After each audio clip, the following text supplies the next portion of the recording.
You're all welcome. It's so lovely to see you. And I'm really very, very proud to be involved with Georgie and Susan. And um, so I just want to give a special, I can't believe that this has actually happened. And Georgie mentioned this morning in our check-in that it was due to Susan's tenacity, and there's no doubt it's due to Susan's tenacity. She has driven this project.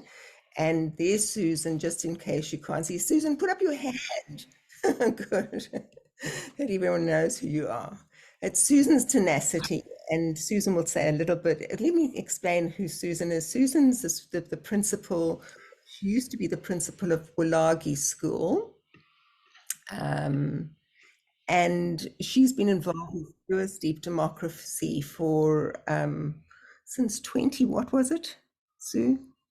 2011. 2011. 2011. And she's been amazing because Susan was one of the very first people to enter into the education system that we were trying in Darwin, in Australia. She brought it as a principal into her school, tried it for over how many years? 19 years. 10 years. Were you on mute, Sue? 2012 to 2019. Long time.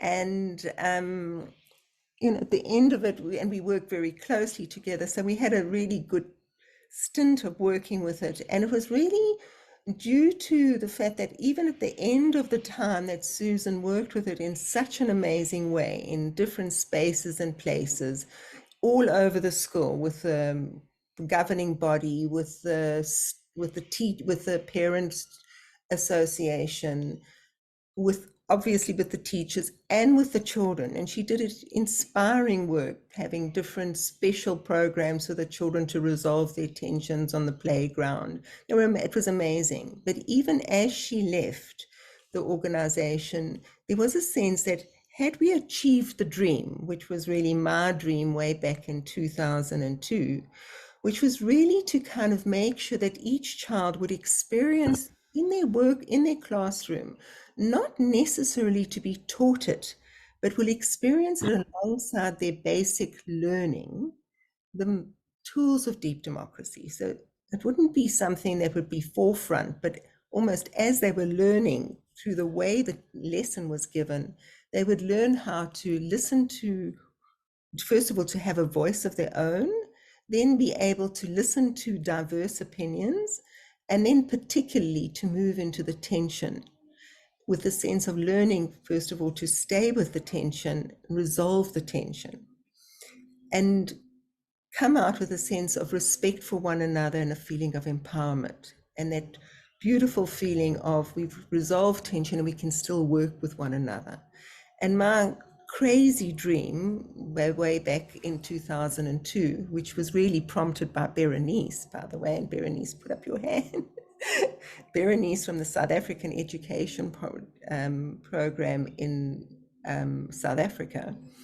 That dream was really with a sense of, if we want to change tomorrow's ways of being, one of the things we need to tackle is how people listen to different views, and more particularly how they will resolve tension. Because I very strongly believe that part and parcel of the chaos that the world is in today is at some level due to the fact that we don't resolve tension. We don't know how to.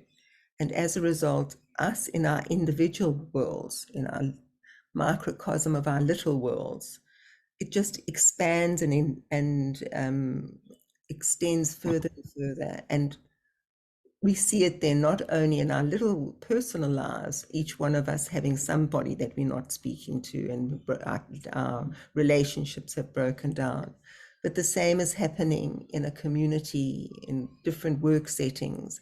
And then we can see it exploding all around the world today, with tensions just heightening in different countries, not only in Ukraine and Russia and now China.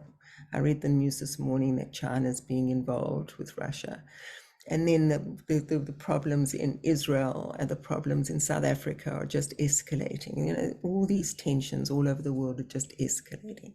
So I, in my maybe naivete, thought that it would be a good idea to try and make sure that tomorrow's adults would actually know how to resolve tension if they could learn it during their school. So we left with Susan, and at the time, Susan and I looked at what we could do, and we came up with an idea, and she was the one who actually wanted to do the research. And she then organized with Georgie, her friend, Georgie Nutton, who's professor at Darwin University. Georgie has been incredible. She has given us such an amazing gift of all her knowledge and ability, and brought to us, helped us design. It was her really majority of her work, and us kind of chirping in at the background of what we wanted, but mainly her work of designing this incredible research, which we finally are able to show you some of the results. And that's what we hear today. And then alongside the two amazing women is another third amazing woman, which is Karen. And maybe Karen, you can put up your hand there. And Karen basically has been involved with Lewis Deep Democracy almost since it came to Australia in 2000 and what? I can't even remember. 9. 2009. She was one of the first people to be trained in a program that I came to Australia and gave. And since then, she's been committed and still involved, amazingly so. And she helped with the research in terms of really doing the whole important bibliography of where it fits in and the references to how LDD fits in with the rest of the world in terms of a research program. So thank you, Karen. And now I'm going to hand over to Susan and Georgie, and they're going to take us through the presentation. So just let's give them a big clap. And thank you for being here with us. And thank you, everybody, for spending your time with us now. Thank you very much. Susan, would you like me to share my screen now? Yes, please, Georgie, that would be perfect. Okay. And I have to click the little blue button. Okay, hopefully you're seeing that. Good morning, everyone. Well, good morning from the top end of Australia. My name's Georgie Nutton, and I'm so very privileged to be in your company. You're an amazing group of people, and thank you for your work. I would like to begin by acknowledging that I am joining you from the lands of the Larrakia people, and I would like to pay my respects to the elders past, present and emerging. And if I can make my button go, there we go. So just a little bit of a background. So we began this journey in 2019. You've heard from Myrna that Susan called a friend, and it was my I'm just so fortunate and grateful for that opportunity. Our partnership was really built on the desire to explore the impact of this specifically designed suite of Lewis Deep Democracy tools and the strategies on the day-to-day democratic pedagogical practices of teachers. So how could this particular set of tools from the Lewis Deep Democracy suite impact teachers' work and make them more aware, I guess, of being democratic, so that they were able to, so that they could enable children and young people to have a voice, as you heard from Myrna, share their views, listen to others, and resolve tension. Of course, we know systems change is a long-term goal and requires an effective program and sustainable monitoring and evaluation. So we have collected lots of baseline data, and hopefully that sets things up well for the future. The context in which we did this work, well, it encompassed international participants. I think most of you probably in the room, teachers who were working in primary, secondary, and we also included we also had the global pandemic as part of our context. We collected a variety of data from enrolment profiles, immediately post-training surveys, interviews for most significant change stories, the students' grains of truth, and parent feedback, which was an exceptional feat by the LDD facilitators under those circumstances. And again, especially a big thank you to Susan for the hard yards around the stories, which are rich. And I'm going to hand over to you, Susan, now to talk about how you did your work. Right, thanks, Georgie. Yes, and thanks everybody for being here. It's great to see you. So in 2020, really, we developed the project. And when I went into schools in 2021, this was the schools program that we developed. We developed the roadmap. That was with LDD Inc., Bellamy and Myrna. What was the content? What should be the content for an educator course? And you can see the roadmap there.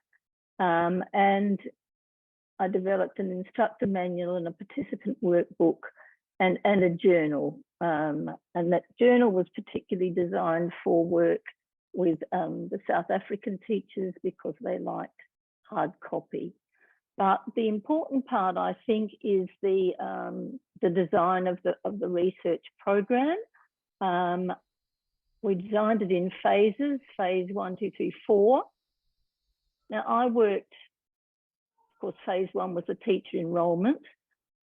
Phase 2, A and B, is where as a facilitator, there was flexibility. So in the first school that I worked in, and the way I did it was I worked with the teachers and did the teacher training for 45 minutes to an hour prior to school beginning. So 7:30 to 8:30, I did the professional learning for teachers, a group of teachers who were volunteers for the project. And then I stayed in the school that day and went in again for the next day and worked in the classroom. So I did 6, or possibly it was 8 sessions with the teachers in the morning, and then classroom sessions throughout the day. What I did in the classroom was I taught the children with the teachers present exactly what I taught the teachers in the morning. So if I taught teachers conscious and unconscious in the morning, then I taught the children that. I drew the iceberg on their whiteboards and I put in the resistance line, and they learned a lot about icebergs as well. So I did that with the children, and then we practiced. We practiced me leading soft shoe shuffle debate, and then the teacher leading debate on things that were already happening in their classroom, on the topics that they were studying in their classroom. So that's the way I did it in 2021. This year, I've done it slightly differently. I did a 3-hour training session with staff, and then I went into classrooms from 8:30 to 10:30, working with teachers, and I did that 1 session, and then I did 4 sessions in the classroom, and now I've left that teacher or those teachers to practice the debate, and then I'll come back in a few weeks and see how they're going. With the 2021, we did the fortnightly supervision. I didn't do 90 minutes, I did 60 minutes, and we did that online. So what you can see about this face-to-face program is that it can be flexible depending on what works for that particular school and that particular group of teachers. And as I said, the resources that I used were the manuals, and we developed also the video, and the roadmap I made into a large size poster. But the key to it was some teacher training, some teacher reflection, and then student training and student practice with the teachers in the classroom. And that's what seemed to make it land. And throughout that, we gathered the data. What I will say, though, at this point is that feel free to ask a question if you want to through the presentation, but Myrna's going to facilitate questions and a discussion at the end. So, Georgie, if you'd like to now talk about the data collection in those phases, then we can move on to the next slide. Sure. So the picture here is the ideal that we designed. If we'd had our perfect world, this might have been what would have happened. So what was important for, I think, where we were beginning with something new was to see how people were arriving. So we had an enrolment process, a series of questions about self-efficacy, people's mindset, something about their values, and the reason why they had volunteered to do the ShiftED program. We attempted to collect CVs only because we wanted to know a little bit about people's degree of experience in classrooms. So not just what classrooms, but what level, the nature of whether they were senior teachers, lead teachers, etc., etc. The CV thing can go. It doesn't make it's not very useful. It's too much data, basically. And of course, straight after training was a good time to run the scales again. How strong is your self-efficacy about this, adopting this program, and also some ratings around how confident people felt. And we asked the obvious, are there aspects that you would like to know more about, more or less as a way to kind of guide the facilitator in where they might need to go back and clarify things with people. So then we waited about 4 months. It should have been 6 months. And we did not collect the surveys. The surveys were not very well responded to at the second phase, but that's when Susan collected the most significant change stories. And this is amazing data. So if there's anybody who's out there that's a bit of a qualitative data geek, you're well, this is the stuff that this is the really rich data where we can see actually not just the breadth but the depth of change that that people are impacted with. So I think that's probably enough about that, because if there might be questions at the end for more specific detail, and I would just be guessing what your questions are right now. And I think, Georgie, if I could just add there, teachers love you to come along with some sort of a recording device and talk to them. And they're more likely to give you data using that most significant change story process than they are filling in a survey. A survey feels like another piece of admin to teachers. So those conversations and those reflective conversations, and particularly the most significant change story process, was where we got the most valuable data. Yeah, I would agree with that. the post-training surveys was good. I think people saw that they could give some feedback through that process without it necessarily being about them. I guess that was, right. Might have been. It was about their instructor. They were very happy to do that as teachers. Yeah. So I guess what this is the bit we all are waiting for, right? The 7 findings. So you have here a picture of a word cloud, which was built from the 5 values teachers told us they were coming with that were in the front of their minds. So I'll let that sit with you. And our key finding is that the teachers came largely expecting to be able to improve their classroom dynamics. They mostly came with concerns about external influences and the classroom climate that were impacting children's behaviour. So remember, we're in the height of lockdowns, restrictions and so forth. And whether that was going on before teachers, nominated to the extent that it did during the training, we're not sure about.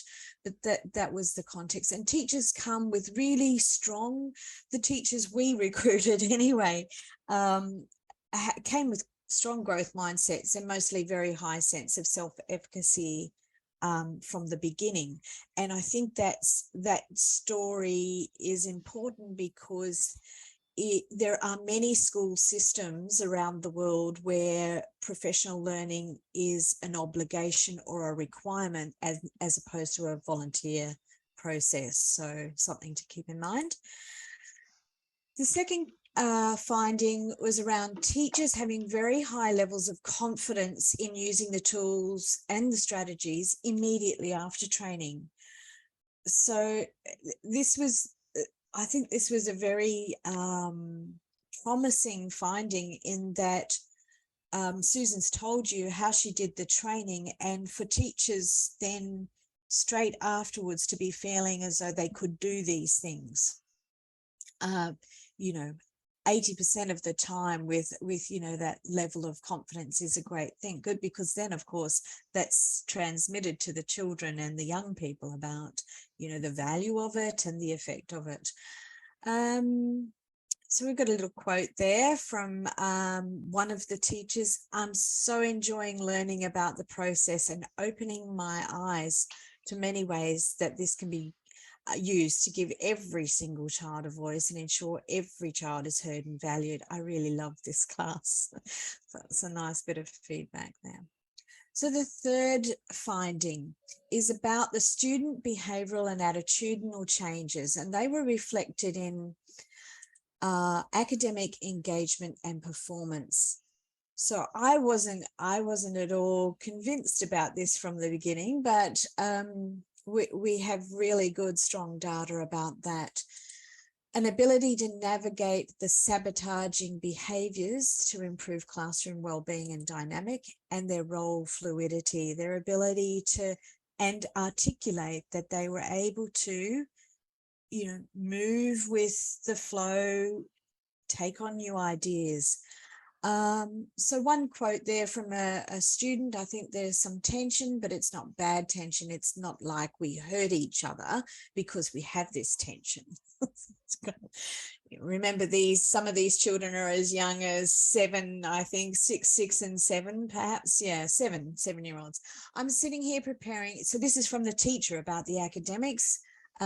"Sitting here preparing to complete my report writing, reading through my students' final writing piece for our inquiry and the year.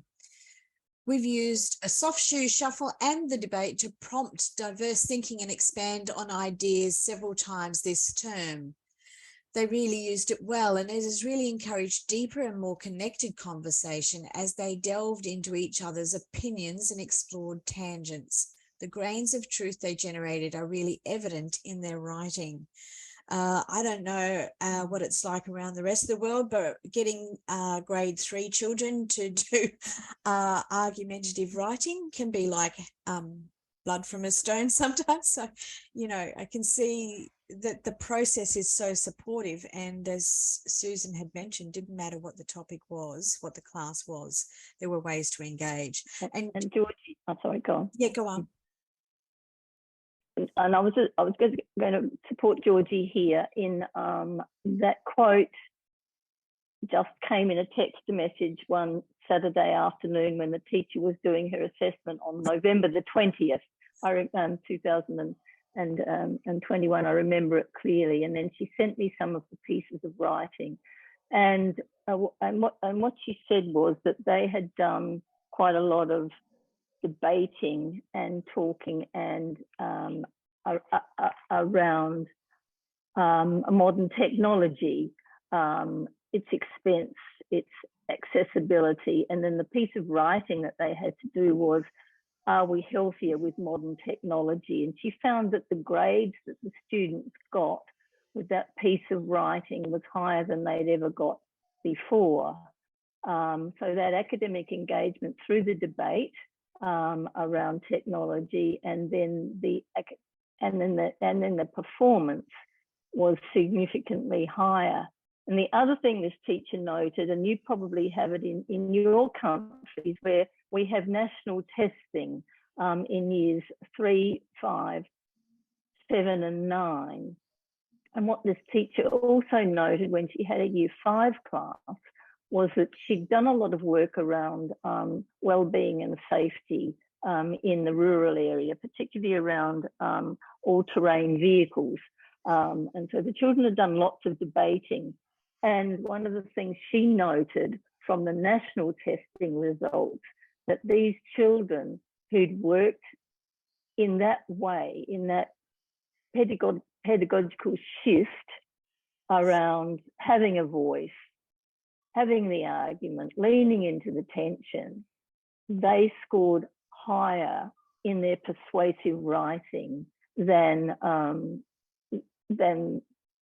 traditionally that school had done before. So as Georgie said, the academic performance is not sometimes easy to measure, but if you keep your eyes wide open, you will see that improved academic performance, which this teacher saw. And then the next dot point, if I just talk a little bit about that, that was another piece of work that another teacher did with older children, which was to navigate the sabotaging behaviours around classroom dynamics. And that piece of work really linked around the resistance line. And you can see on your screen that the children, or that class, has developed their own resistance line. And there was a lot of debate around, does this or does this not interrupt our learning? So the question was, what disrupts or what interrupts our learning? And the final decision that this class made, and they were disruptive of each other. You know, they put each other down. They called each other idiots. They said, shut up. And they called each other names. And it was a really toxic, quite toxic environment, actually. I was really surprised. And by doing the debate a number of times, led by the teacher, not by me, they came up with what interrupts our learning was put downs like shut up, idiot, name calling and judgments disrupt our learning. And then there was one student who didn't vote yes for that. And his come with was, and it hurts people here and around the world. So he took that learning that he had into his home and into his world. It's not just in our classroom where name calling and judgments disrupt our being. It's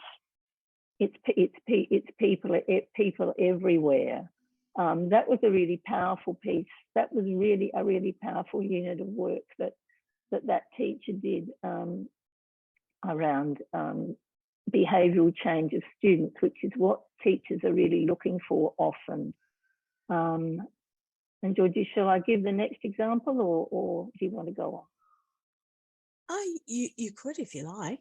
Okay, I'll just I'm do terrible with timekeeping, so you. Yeah, all right, I'll be quick. I'll be quick.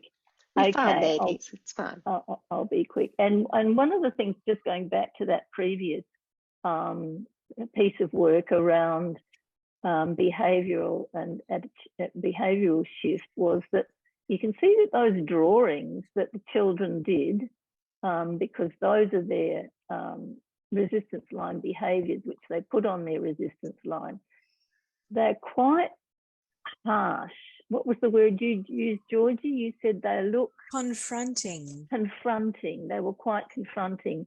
So that actually showed the unsafeness we felt of that classroom. And then what children did in that classroom was they had these things on their resistance line, you know, like noise level on board, name calling, coming in and entering the classroom, clapping and making a big fuss. They had that on their wall. And when that happened in real time, either the person who did it or someone else said, that's resistance line behaviour and that's stopping our learning.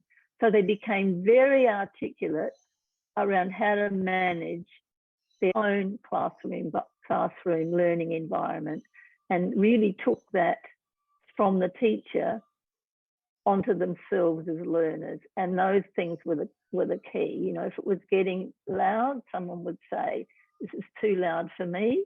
It's interrupting my learning. And it's on our resistance line, people. Pay attention to our resistance line. The one that I did this year, which was really interesting, was a formative assessment task. And this was in the Milkwood Steiner school with a Milkwood Steiner curriculum. And it was a year 7 class, so they were about 13. And we did a formative assessment task asking, what do the students know, understand, connect to, feel a spiritual connection to after 3 weeks of the learning focus, which was history, which is ancient Rome. So is there a part of ancient Roman culture that particularly resonates with individual students? That's what the teacher and I asked as a formative assessment task. And then what I ran this session with the debate. I'd like to live in ancient Roman times. Oh, no, I wouldn't. Today's best for me. So the students did the debate around, I would like to live in ancient Roman times, and today's best for me. And it was just incredible what actually came out of that. Some of the themes that really stood out was that for some students, the role and culture of the soldier really stood out. And they would like to live in ancient Roman times and be soldiers. And they were really mesmerized and besotted with things like weaponry and camaraderie and the games that the boys played as children and the rewards of being a soldier. If you got to retirement, you can get killed with these weapons, you were given land and you gained great community respect. So that was one of the themes that the students had picked up. Another one was that it was really about climate change. It was about how the houses were built, and some students really picked up on the buildings being built around a walled garden, and how that would pull the buildings. Slavery became a theme, modern slavery, then they went into that.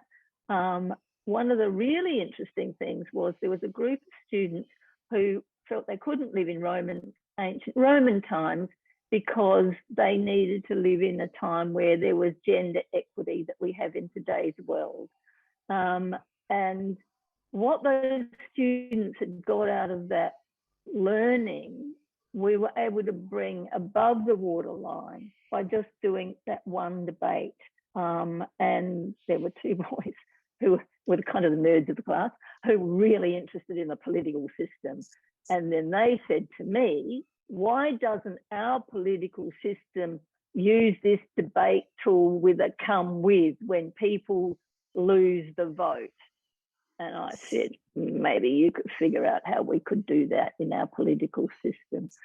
So just one debate around ancient Rome gave that teacher a whole lot of data in that formative assessment task. So those are just three really strong examples of this work, this debate tool, really. The debate tool that gets the gold star, as well as the learning, as well as that roadmap, as well as learning about the conscious and the unconscious, learning about the resistance line, learning about neutrality, learning about compassion, learning a little bit about role theory and role fluidity. And I use the words with students, role fluidity. I can see that you're moving from side to side. And even if they're not physically moving, you can see that there's role fluidity happening. They're listening to each other. They're actually not afraid to say something that's different, or they're not afraid to hear something that's different from their view. Those were really, really powerful things that came out of this behavioural and attitudinal change. So those are the examples I've got, Georgie, and that's where I get really excited. So I'll stop now.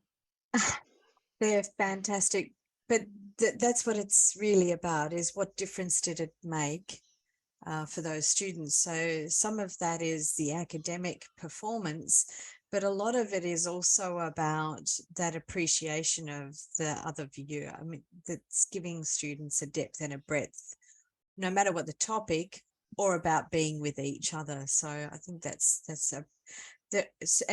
and just a warning, Susan's got hundreds of these stories because they're fantastic.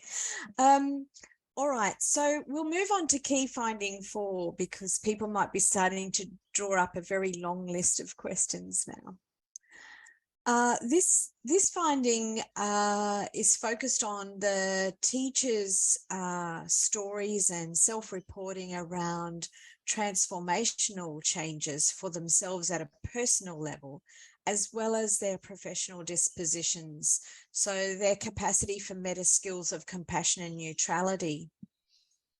And I might share one story, Susan, if that's all right. I know you're the great story keeper.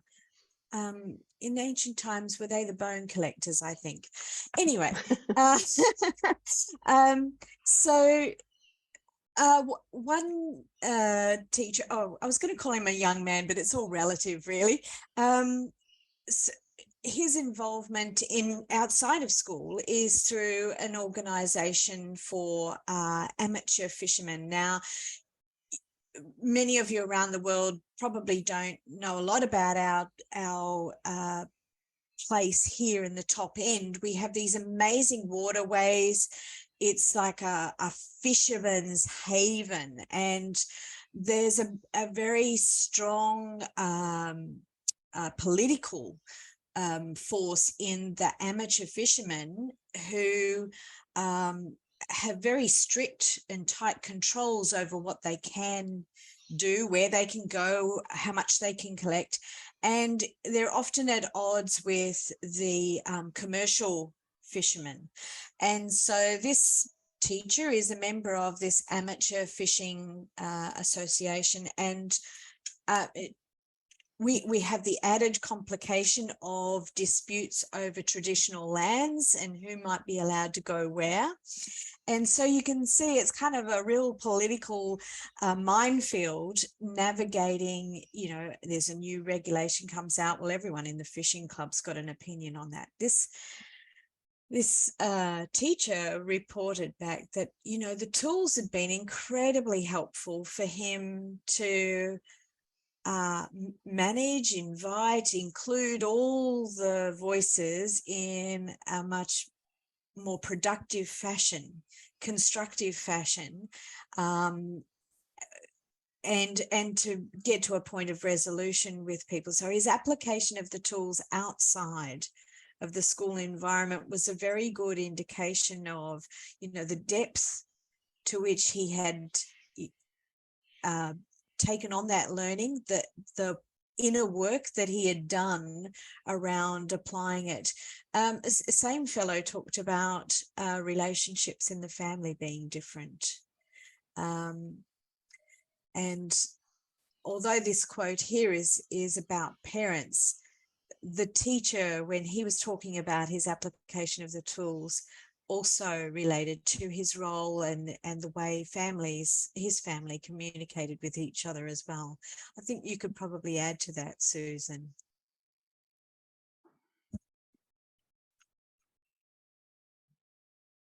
You're on mute. I only briefly, really, in that this teacher had two little boys, and one was on the spectrum, he didn't really fit very well in the school, and so the family found safer and better ways. He and his wife and these two little boys found better ways to talk about their family dynamics and how this little fellow presented at school. And quite often they would do just a little debate at the kitchen table around what's okay for him and what's okay for the other. So he and his wife in particular had some quite different views around parenting this little boy, and they used the debate tool quite often to just hear each other in that really emotional space of parenting a neurodiverse child. And they were quite moving conversations that we had. To finish that off, Susan, there's the lovely recognition by the teacher. Oh, it's a different way of being. I know now when I'm being an autocrat and when I'm being more democratic.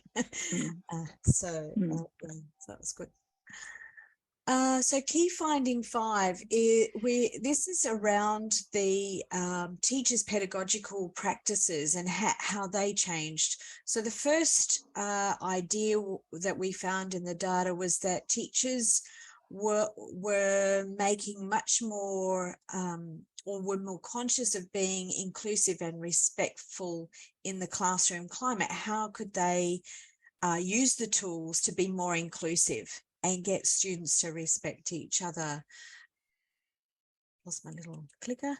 They reflected greater openness to energy fields and role fluidity. So I think probably in most Western education systems, there's a notion of the teacher's got to be, the teacher sets the agenda, the teachers, I don't mean in control around safety, I mean controlling of how and what the learning happens. And so this finding was that teachers were acknowledging that they could go with the flow, they could read the room better, they could see more clearly what was happening with particular students and their interrelationships. They were being more deliberate and conscious of the democratic versus autocratic approaches. So you heard in the previous finding there was some acknowledgement by teachers about that outside of the classroom as well. But this is about their dispositions for being very mindful about when they needed to be the autocrat. There's a fire alarm going, you want an autocrat in the room, right? And also another change for this group of teachers was that they were able to incorporate a very supportive community of practice around the deep democracy tools, and they could support each other. It's very interesting. I work with someone now who's come from one of the schools in the in the project. And her comment to me yesterday when I said I was joining this meeting was, oh, we wish we'd put everybody in that training.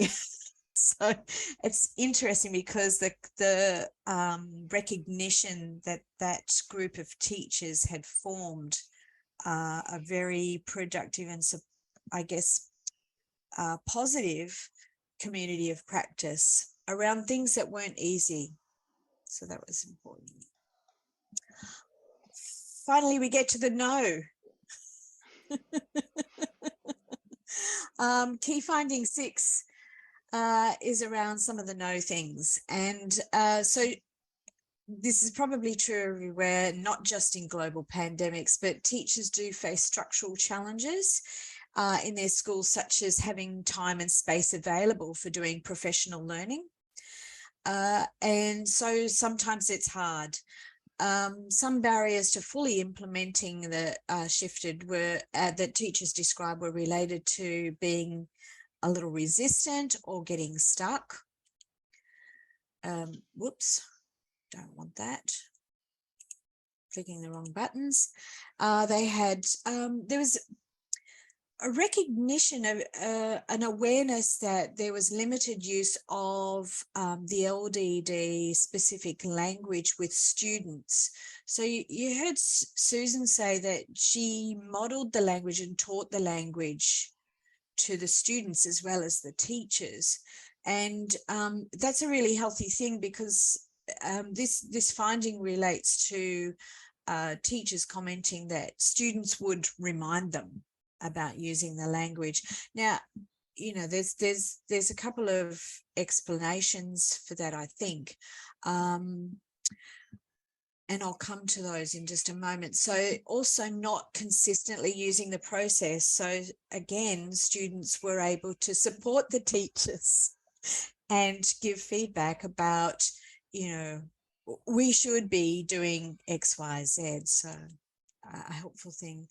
So I think a lot of the explanation for some of these no's is that it was a very short time between training and collecting the most significant change stories, and that short period of time is probably not long enough for all of the learning to be embedded as part of your day-to-day pedagogical practice. People are still working at it, is what I'm saying. And so, you know, I guess it would be interesting if we went back to those teachers this year and talked to them again. I'll just go back to that quote. This quote is actually from a student, but we did hear some of the teachers saying this. Probably my only negative would be sometimes democracy is a little bit slow. It's hard to get an outcome because you have to listen to everybody, so it can be a bit slow. Yeah, I guess that adage, you have to go slower to go faster, right? All right, we're finally at Susan. Did you want to add anything about the no, or Karen? No, it's just that was really clear that the students, because they'd learned what the teachers had learned, you know, in the theory, their theory bit, picked the teachers up and said, you're not asking for the come with. Or you've just made that decision that we're going to go outside. You didn't ask us. We don't want to go out there. So the students really picked the teachers up on the processes and on the language. And that was a real highlight and a little bit of a wake up for some teachers. Yeah. But they took it well. Yeah, indeed. I'll add something here, because I found that this key 6, in terms of the limited time for embedding implementation and not consistently using the process, I think that's very much linked to what we also find when teaching generally, the method of Lewis deep democracy, the feeling that it takes a long time and it's slow. And the answer is a little bit what you said, Georgie. It's rather better to take more time in the beginning than later, because you're going to hit the resistance line. So it's that kind of balance. But yes, that's a comment that's often made in other teachings. Yeah.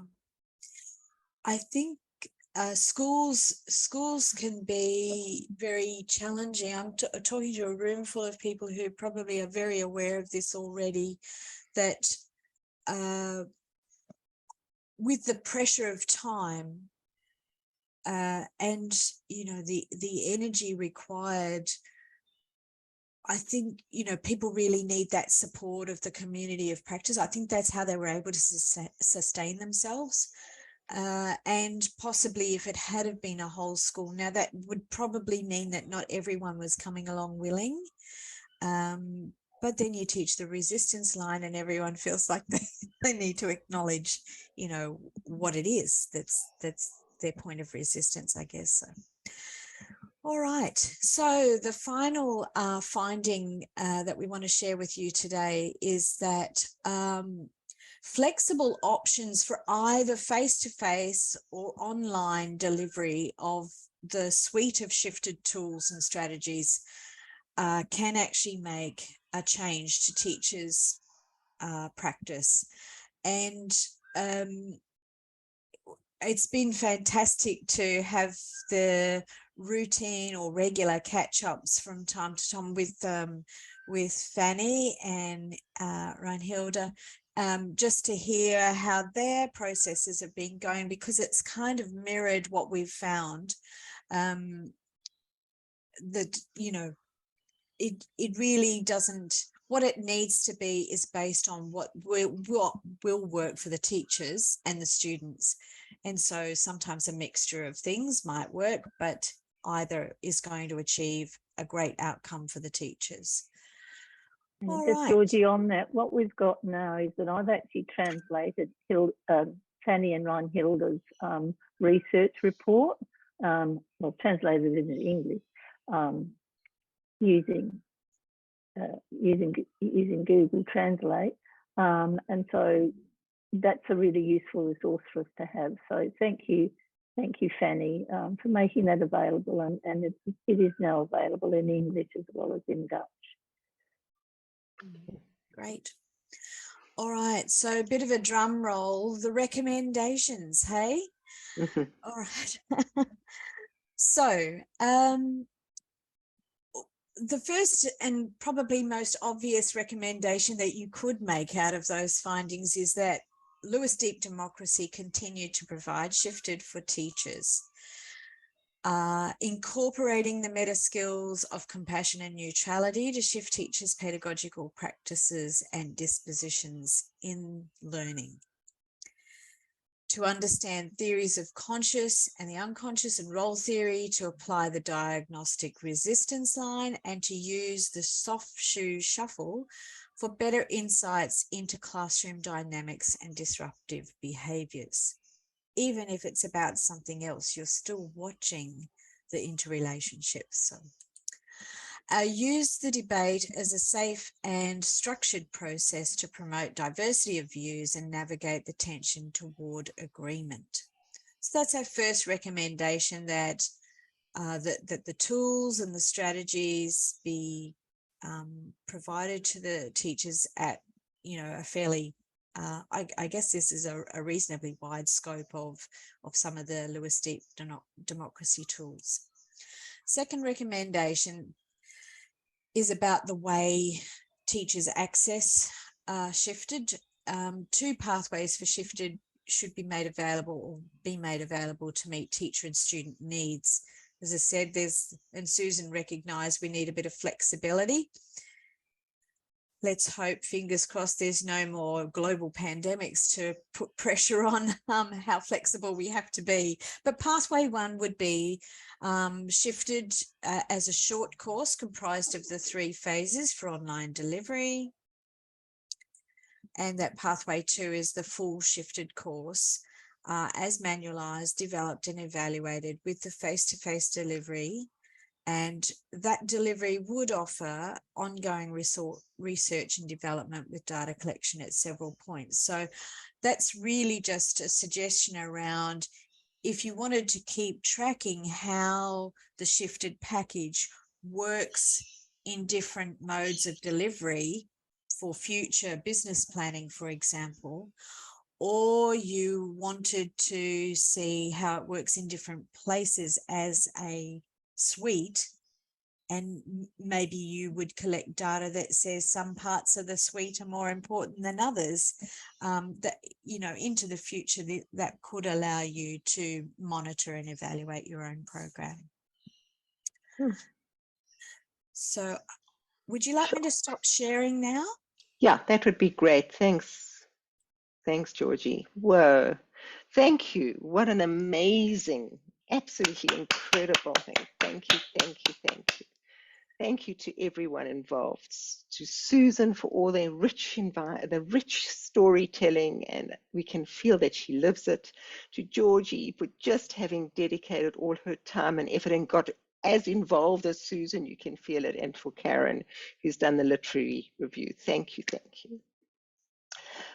I'm going to open it for questions around the actual research project, and then I'm going to take a few minutes to kind of tell you what we at Lewis Deep Democracy have decided to do in going forward. Actually, yeah, let me take the questions first around the research. So know that we're going to do the questions around the research, anything that you wanted to add, and then just a little bit later, I'll bring in what we've decided to do in terms of what Lewis Deep Democracy will be doing. So first, Hala, go for it. Hello, Myrna, Georgie, Susan, and everyone. Thank you so much, Georgie and Susan, for you know, the research and the findings. I have a couple of maybe kind of observations, and maybe the questions will come within them. One of the first things that I wanted to check is what was the age group of the students? You know, from what was, were the high schools also included? What age group were you working with? The high schools pulled out because of the global pandemic. So these were 12 and 13-year-old students, and I see Stephanie, you've asked the same question. So these were 12 and 13-year-old students at the top of their primary school years. Men in the local middle school, secondary school were unable to do the project because of the pandemic. So we don't have data specifically for middle school students. Okay, thank you. One thing that I don't know what, you know, if my observation is right, but I've kind of sensed that the unpacking of the resistance line is kind of foundational to enable more of the deep listening, which then allows the debates to actually become more generative. You know, what I sense in relation to the debates, I was standing with this word because I also heard it before, tension. And actually the word that comes to me is creative tension rather than just tension, because we want to move out of tension. And I think that we're now in a stage where we are in creation and in the creative mode of bringing things, and students need to access that creative you know, potential within them, and that's what comes when they're in the debate or in the voice. So the use of creative tension, I mean, it lands in me personally much better than tension, because tension takes us back to the eras of war, and we want to step into an era of well-being, and that can happen, and so there will always be difference, but we want to open up another form of space. So that's you know, one thing that that sat with me. The other thing is, you know, what the research reflected, and what I know also of deep democracy, and I like these words, is inclusive diversity and diverse inclusion. And I feel like that dance is also very important. So it's not only pedagogical. I think what's what I would like to inquire and see where in the research this is also kind of how is the relational. So we're stepping into relational fields now. We're stepping into this kind of collaboration, and whether within which is going to be the new era of how they're going to work. And this pandemic created that, this thing that we have to mobilize. So I have these observations and questions. Thank you. Hala, I'm going to suggest that we leave those. I thank you very much for those two very important redefinitions, a sense of, first of all, that it should be creative tension, and secondly, the relational fields. And it would be lovely to come back and talk about that. But thank you for bringing that up to our attention. I'm wondering if there's any other questions around the research, any other things about the actual findings. I have a question. Sure, thank you, Georgie and Susan. That was amazing. I'm just interested from the, and you touched on it, the parent engagement piece. And obviously we know in education the importance of working in partnership with parents. What involvement with the research project, I guess, did parents have, I guess, or if they didn't, what's your thinking moving forward around that? Because we know that important piece there. I'll answer that for you, Jane. They were quite involved. They were very involved, actually. First of all, they were informed that their children were going into this research project and that the teachers had volunteered. So there was a letter that went from me and the principal informing every parent of every student. Partway through the project, I offered 2 parent meetings, one in the morning and one after school, and quite a lot of parents attended that, and so they experienced the tools, and they were interested in that. They came because they noticed a change in their children's behaviour. They noticed a change in their children's behaviour around how do we as a family of 5 choose what movie we're going to watch. And they found that their student who was in this program had a view about how to do it. One parent stopped me at the Australia Day ceremony and said, "Oh my goodness, you're the person he keeps talking about this democracy stuff." And what she noted was that he was more tolerant of his little sister, and his little sister had a valid view. So parents were very involved, and we listened to their feedback around what was happening in the family. And then I also ran an online feedback session and information session for parents. The parents were very involved, and I think that's really important, because what this is about is landing this for kids. Through Teach Pedagogical Shift, we want these children to grow up being able to operate in this way. So if the parents are doing it at home and the family is using it at home, as well as the student using it at school, then it's going to have a double hit.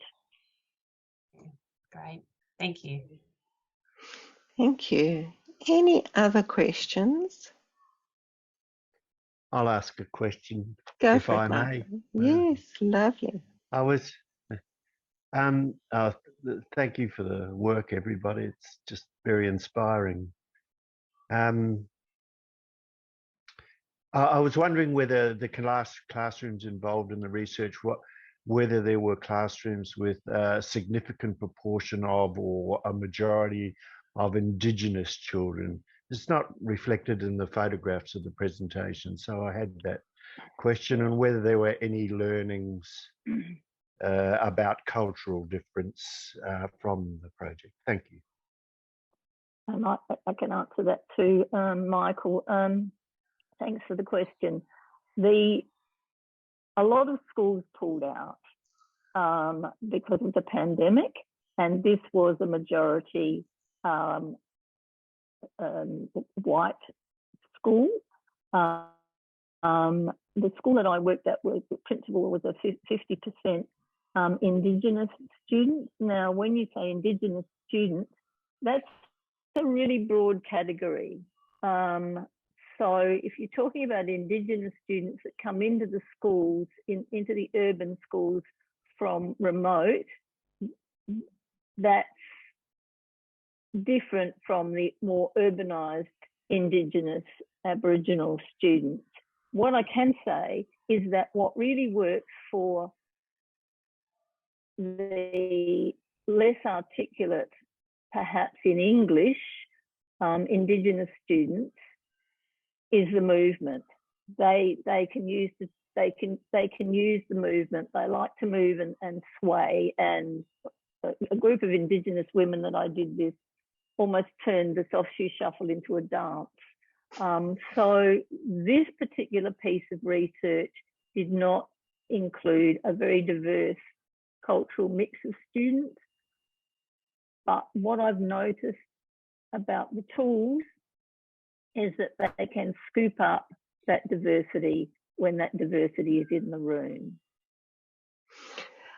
I would just want to add, though, that, and that's possibly, we haven't made you that aware of it, that the research actually spanned into different countries. And one of the countries that did do this research prior to the pandemic was a research that was done in South Africa. And there, most of the children were children of color, the different colors representing the kind of multi-rainbow nation of South Africa. So, and we know from all the work that has been done, and I just want to add this, and I should have done it before, in my excitement of having this research, I haven't been that grounded, just the excitement of seeing everybody on the screen. I'm typically not that grounded in that type of state, but there's a lot of work that's been done with Lewis Deep Democracy, the co-resolve, particularly the co-resolve product, and also Lewis Deep Democracy in the foundation products with schools. And one of the things that has happened within the schools is this question around diversity. And in actual fact, that's why I think Susan got involved initially, was that she was predominantly involved with children in the school that she was a principal of, where there are a lot of children who were children from an Indigenous population group. So we know from the work that Lewis Deep Democracy does generally, the general methodology, that it's been useful, and particularly in terms of this research project, I gather that it was very useful in South Africa. Susan, I don't know if you want to add anything about Debbie's, or Georgie, what if you want to add about Debbie's work that was done. Debbie worked with students that were predominantly Zulu heritage, didn't she, Georgie? And English was their second language. Yeah, so we had also we had the initial data collection, but we weren't able to collect the stories or the follow-up surveys. So we know who was in and getting the ShiftED program. They were from one particular school, and that was I've forgotten the name of them. Not Starlight, but yeah. So Tahiti, was it you're Tahiti? right, Susan. Okay. But Thanks. it is language dense, or it can be language dense. So for children and young people who have other languages other than English, to translate it as Fanny has done, I think is worthwhile into first language. To work in first language is probably preferable. Yeah. But the context of listening, valuing diversity, leaning into tension, having a voice, spans all cultures. What's exciting for me is we've been asked by one person who works a lot with Indigenous people in Australia to translate our micro courses into an Aboriginal language. So I feel very excited about that. Really exciting. Sorry, Berenice, you got your hand up. I apologize. Berenice, you want to? It's Georgie here, Myrna. Okay, no, thank you. It's so interesting seeing this research rigor being applied to deep democracy. It's really lovely. I wanted to ask whether you had any contact with what would be called, I suppose, education department officials. Did they know about it? What were their views? Were they supportive?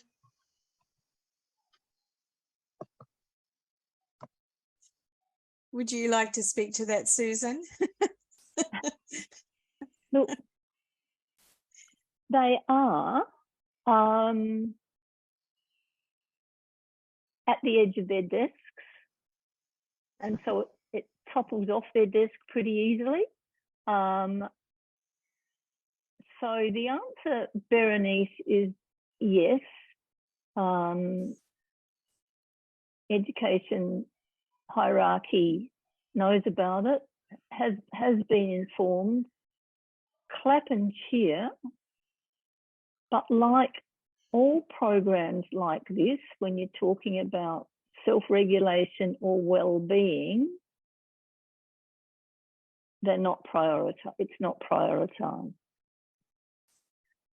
I'll just add a comment. Part of the dissemination of the findings and a bit of a sense of what it might be going forward is something that we do need to do with both the two biggest providers here are the Department of Education, the public education system, and also the Catholic education system. And I think just going back to Michael's question, there are a lot of very large remote communities that we would need to really build on our relationship with them, because there are already forms of philosophy and spiritual approaches that involve deep listening, and so the language we would want to be navigating that really well. But that's a plan for some hopefully philanthropic funding, and then we would definitely want the department on board. So it's a good point. Yeah. And I think it's something that we need to really plan to do in a very strategic and targeted way. It's something that we actually need to consciously make happen, Berenice, in a way that gets attention. I think that may lead us into what we're thinking of doing, because that kind of gives us a sense of where we are. Is this before I launch into this, though? Is any other burning question that anybody has for our research team?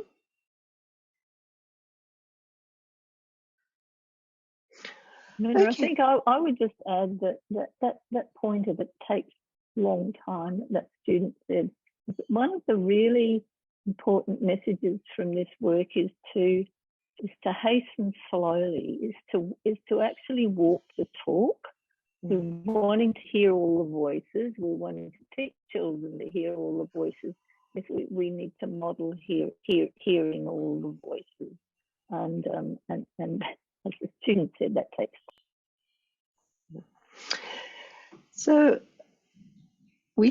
I'm going to just explain to you what we at Lewis Deep Democracy are going to do as a result of the research, and as a result of how we're going to go forward with people all over the world. And I just want to say that already represented on this screen is people from Canada, Europe, Israel, South Africa, Australia. So we're already quite an international group on this call, and in a way that kind of represents the significant areas that LDD has kind of extended to, which I'm really excited and always proud of.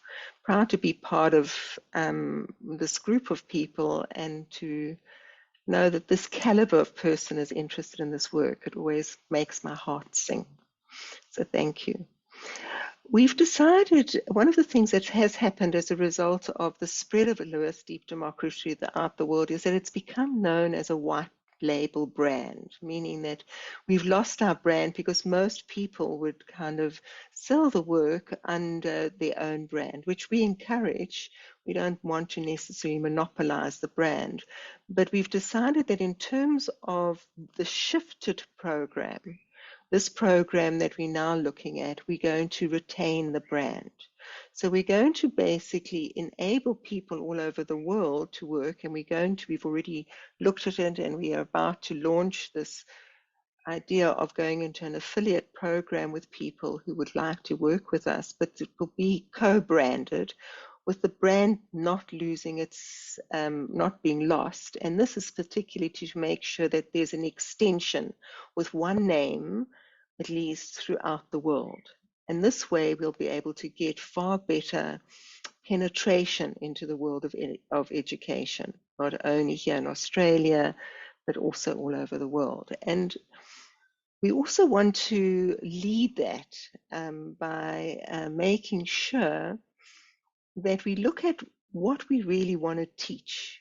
And having looked at the research, we've recognized that the most important thing that teachers can quickly hook onto is the debate. It doesn't take a lot of work that they can set up. It's easy to do in a classroom setting, and it can be done in any kind of situation with the kind of teaching that is being given.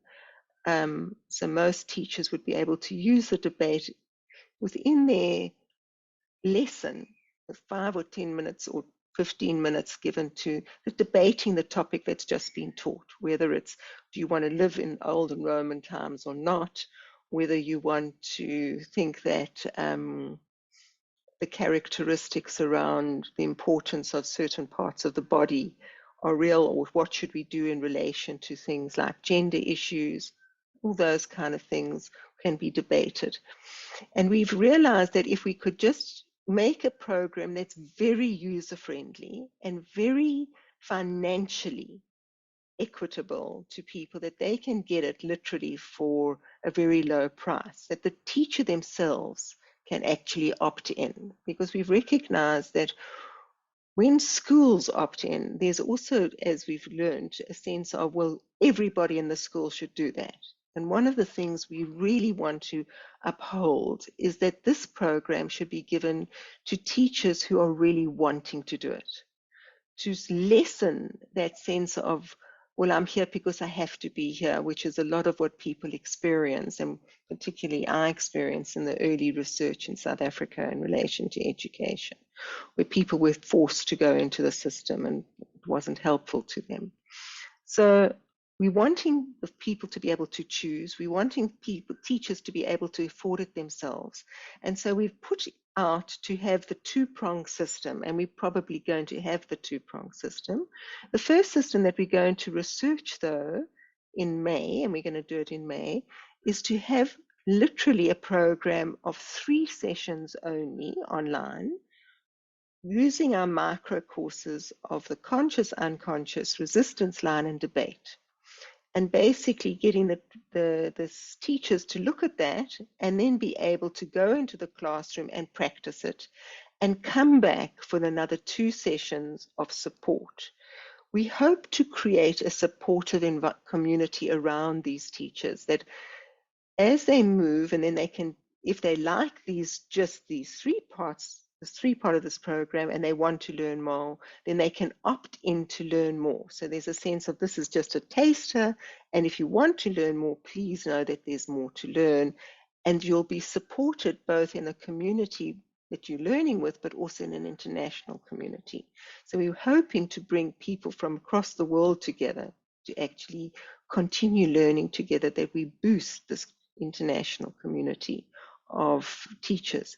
And we're hoping to get to the point that very quickly teachers themselves will be able to teach this program. So we're not going to have the incredible long-term training that most of you as instructors have gone through.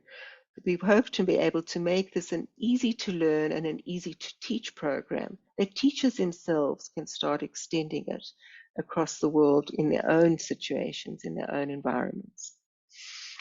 We want to continue with looking at the face-to-face process as well. So we will continue looking at that. And we will carry on doing a lot of research in development in Australia. But with me coming to Europe in June, I'm hoping that we will launch this program in Europe in June, and at the same time start launching it internationally to other people all over the world. So we're going to be doing the first program in South Africa in May with a feeling of let's do it, let's feel what it's like, let's see what the progress is like. And then we'll start teaching it probably in June, July to our network. This is not to say, and I just want to underline this, anybody doing work with co-resolve, Lewis Deep Democracy in schools, in whichever way that you're doing it, please continue. This is not to replace that. It's just a sense that the work that's being done in that way may not have the same traction as we want to get with this program. We really want to get the traction where teachers can let many children, hopefully the dream will be fulfilled, where many children experience this process through many different lessons that they have during their lives, through various teachers that have adopted the program. I'm damn sure I won't see it in my lifetime, but hopefully people like Jane and people who are much younger on this call will be able to see it in their lifetime, the gains of this program for the future of adults tomorrow. Any questions about what I've said and about the way we're going to roll forward? So Myrna, I'm confirming with you that yes, the online is really ready to roll, and that there will be consideration from Lewis Deep Democracy Inc. About a face-to-face product called ShiftED, because Yes. that's what, yes, that's great. We will definitely continue both parallel to them. We've just got to work out the mechanics of how we go. And from what we're feeling at the moment, it's not, please know that we're just looking at it and we're working out the mechanics. But what we're thinking is that we will have an affiliation with those people who want to be part of this. And as part of the affiliation, most of the finances that people will make will go to them. So it'll be a sense of, we'll work out how that payment is made and hopefully spread it in this way through that kind of affiliation. So those people who are part of our programs know that we've just gone through a license change. We've gotten through a major change in terms of having a license fee instead of bundles. And this will continue with the same idea, but it will be an affiliation, which will help put it out there from a technical point of view. Everyone, I'm sorry, but I have to go to my next meeting, which is at 12:30, and we've got a few minutes left. I'm just wondering if there's any other questions. Stu, lovely. Thanks. And for the presentation, the preparation. Who could I talk to, Susan or Georgie, is it one of you, about your experience of the cell, you know, for this thing, despite the fact that it happened during COVID, because like most programs, you know, we know its value, but selling it, you know, and was there something specific? And if I could communicate with either of you or whoever, it would be nice to know who. So I'm putting on the chat, I've just put down to everyone, please copy this link. Go on the link and put your name down, and underneath the link is a space for you to register, and then we'll get back to you with all the information from our side. With that information will be also a whole way we're going to be looking at marketing this. So what we're looking at, Stu, also in terms of Australia, is kind of looking at how do we market it in such a way that we begin to get the recognition of the different educational authorities. So kind of a two-pronged approach, continuing the spread on the ground, but also to try and get that connection where we recognize as a methodology. Susan. And in a practical way, Stu, I've got a whole lot of documentation that I used when I went into the schools to talk to principals and to talk to teachers, which I'm really happy to share with you as well. And I'll put my my perhaps email address on the WhatsApp, and perhaps we could connect, and I can send you some of that material that I used, and the PowerPoint that I used. So it was really about getting the ear of the leadership of the school first. And Susan, I just want to add, we will, as we get this whole program together, the way we want to put it out there from Lewis Deep Democracy side, we will add all that kind of information to it as well. So a marketing pack of how to get it there. So we'll have a standard that will also go out to everybody. So I understand, Sue, thank you for your help, and hopefully you'll help us with that part too. So we'll get your wisdom in that. But I'm also aware that there's a sense of needing a standardized approach, which is really what we're looking for. Okay. Standardized approach. Take your point, man. Everybody, I'm sorry we have to go. I just want to say thank you very, very much to Susan and Georgie, and to Karen, who hasn't said very much, but she's been very important in the background for us, and everybody else for coming on this call and giving up your time. Please go and register online, that we know and we've got your name and we know what you're wanting. Thank you, everybody.